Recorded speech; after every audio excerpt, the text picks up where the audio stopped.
Meanwhile, as the conflict between Israeli forces and the Hamas group escalates as we speak, the Arab world has rallied their support behind Palestinians.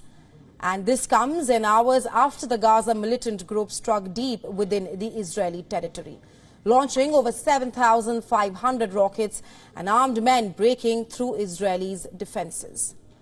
In Yemen, thousands of participants took part in a rally to show support for the Hamas group's Operation Al-Aqsa flood storm. As you can see on your screens, these visuals where Yemenis were seen waving Palestinian flags and chanting in support of Gaza, Al-Aqsa Mosque and also the Hamas group. Similar scenes were also witnessed in Kuwait, where a sea of people took to the streets to show their support for their Palestinian brothers. Take a listen as to what some of the demonstrators had to say.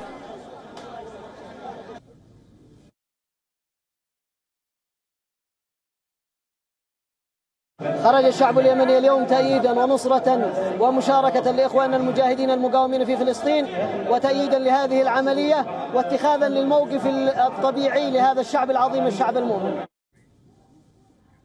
People of Iraq also showed their staunch support for the Palestinian cause, celebrating the Hamas strike. Iraq's extremist group organized a rally through Baghdad to celebrate the attack on Israel.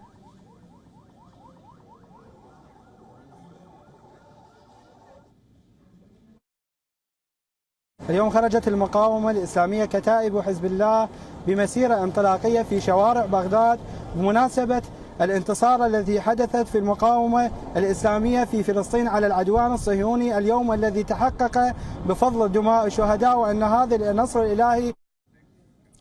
Earlier on Saturday, thousands of Palestinians in West Bank marched down the streets to celebrate the Hamas attack as well.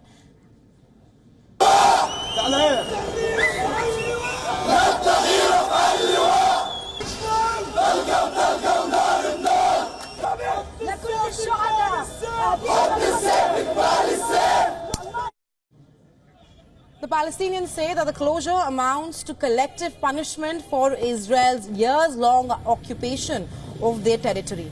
Not only this, many Palestinians were seen celebrating the attack, jumping on top of destroyed tanks belonging to the Israeli army.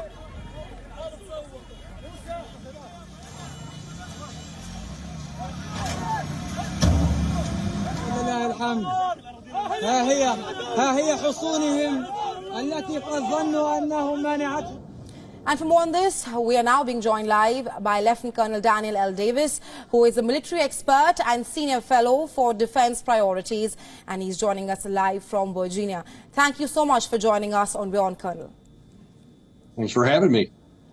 Right, Colonel Davis, it has been 24 hours since Hamas launched a surprise attack on Israel. Netanyahu has launched Operation Iron Swords and launched intense airstrikes. But Colonel Davis, Tel Aviv's ability to retaliate, will that be hampered by the presence of scores of hostages in the hands of Hamas group?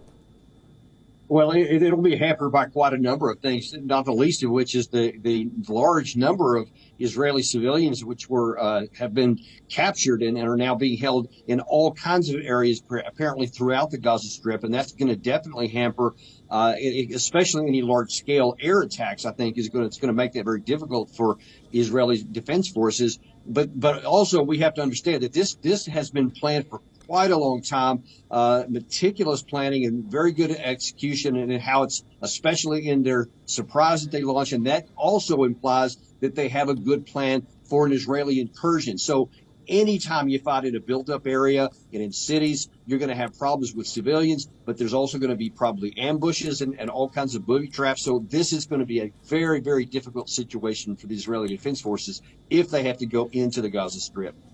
Right, Colonel, you speak of how well planned this attack was. My next question is pertaining to that very point you made there. Now, Israel now a nation in shock and driven by a new sense of national unity, perhaps.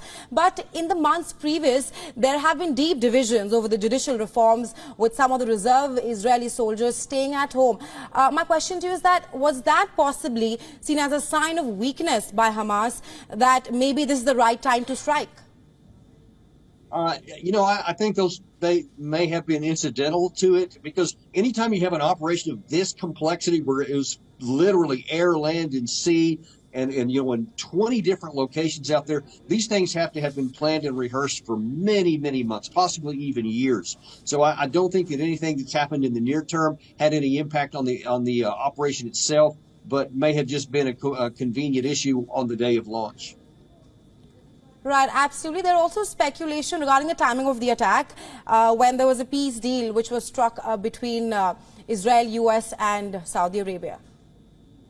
Yeah, I do. I think that was a big motivator for the Hamas to launch, because I think that they're afraid that they're going to get left behind. That if there's a rapprochement between Israel and Saudi Arabia or any of the other Arab states, that they're afraid, I think, the Hamas, is that they're going to get left behind or negotiated away and not get their freedom. And I think this was as much a notice and a signal to Arab regimes as it was to Israel. But I think you see a lot of frustration on the part of the Palestinians, and a lot of desperation. And people sometimes who are desperate take really bad and dangerous activities. And I think that's what we're seeing here. And now there's lots of bloodshed for it, and there's no easy answer for how this is going to get resolved.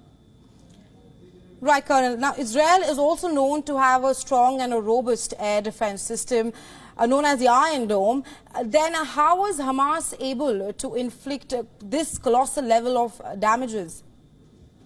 Yeah, because what Hamas has learned through trial and error, and he physically taken into this, is that when you saturate an area with rockets, that any defense system, even as good as the Iron Dome it is, and it's probably one of the best in the world, it can still be overwhelmed with sheer numbers when they come in. And in the last report I saw, there's been up to 5,000 rockets fired.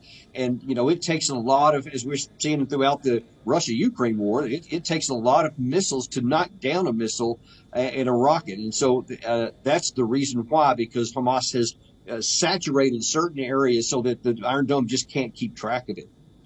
Right, Colonel, here's my last question to you now. Mossad, which is Israel's intelligence agency, is one of the best in the world, but it was clearly caught off guard on Saturday in the latest attack by Hamas, and so was the United States of America. Yeah, that's really frankly kind of puzzling, because there were lots of signs in September that something big was coming. The Israeli Defense Forces actually seized a shipment of explosives that were being smuggled out of the Gaza Strip area, and they went on full alert. The Hamas itself actually conducted physical training exercises where they rehearsed many of these kinds of activities that they're doing, like going into cities and other kinds of open field training exercises like any other army does. And somehow those signs were missed. And when it actually got launched here, 24 hours ago, it just completely took Israel by surprise. And that's a big surprise to me, and I think to most in the world, that Mossad was caught that completely off guard. Absolutely, Colonel. Thanks very much for joining us on Beyond and sharing your insights on this. We'll, of course, be tracking this very closely right here. Always my pleasure. Thanks for having me.